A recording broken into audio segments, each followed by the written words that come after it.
Assalamu alaikum, this is Mohammad Anas from Arif Habib Limited. Today I am going to update you about the weekly market review.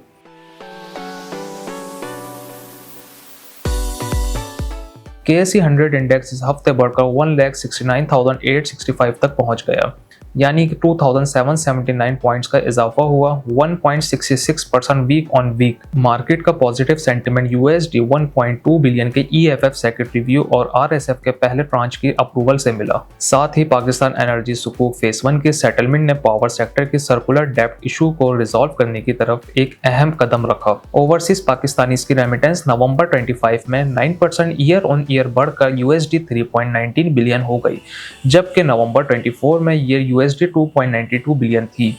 Month on month basis पर remittances 7% कम हुई। 5 month fiscal year 26 में total remittances 9% year on year बढ़कर USD 16.14 billion तक पहुंच गई।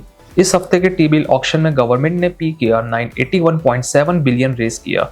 Target PKR 1 trillion था। Participation बहुत strong रही, PKR 1925 बिलियन। यील्ड्स तमाम टेनर्स पर 1 to 3 BPS नीचे आई। Oil production 0.1% week on week बढ़कर 66,014 BPD पर आ गई। Gas production 6.1% week on week बढ़कर 2,917 MMCFD तक पहुंच गई, जो मारी उच और कादिरपुर की बेहतर फ्लोस की वजह से हुआ। नेट मीटरिंग का टोटल जनरेशन में हिस्सा अक्टूबर 25 में 112 BPS ईयर ऑन ईयर बढ़ गया, सोलर अडॉप्शन और ग्रिड से कम डिपेंडेंसी की वजह से। Overall power generation 3.7% year on year नीचे रही है। नेपरा एक्सपेक्ट कर रहा है कि फिस्कल ईयर 25 में power demand 2.8% year on year बढ़ेगी। मंथ ऑन मंथ बेसिस पर नेट मीटरिंग यूनिट्स 43.3% बढ़ी। ऑटो सेल्स नवंबर 25 में 11% मंथ ऑन मंथ कम होकर 15.4 के यूनिट्स रही, लेकिन ईयर ऑन ईयर बेसिस पर सेल्स 53% बढ़ी। 5 मंथ फिस्कल ईयर 26 में auto sales 48% year on year बढ़कर 75 के यूनिट्स तक पहुंच गई। SBB के पास मौजूद रिजर्व इस हफ्ते USD 12 मिलियन बढ़कर USD 14.6 बिलियन हो गए।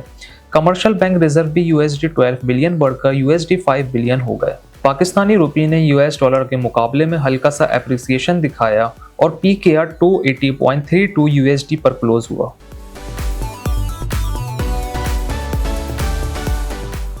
आगे चलकर सेंटिमेंट पॉजिटिव रहने के चांसेस ज़्यादा हैं। मॉनेटरी पॉलिसी में रेट्स एक्सपेक्टेड हैं कि अनचेंज रहें, लेकिन अगर थोड़ा भी रेट कट आता है तो मार्केट कॉन्फिडेंस और इम्प्रूव रहेगी। That's all from this week. Thank you.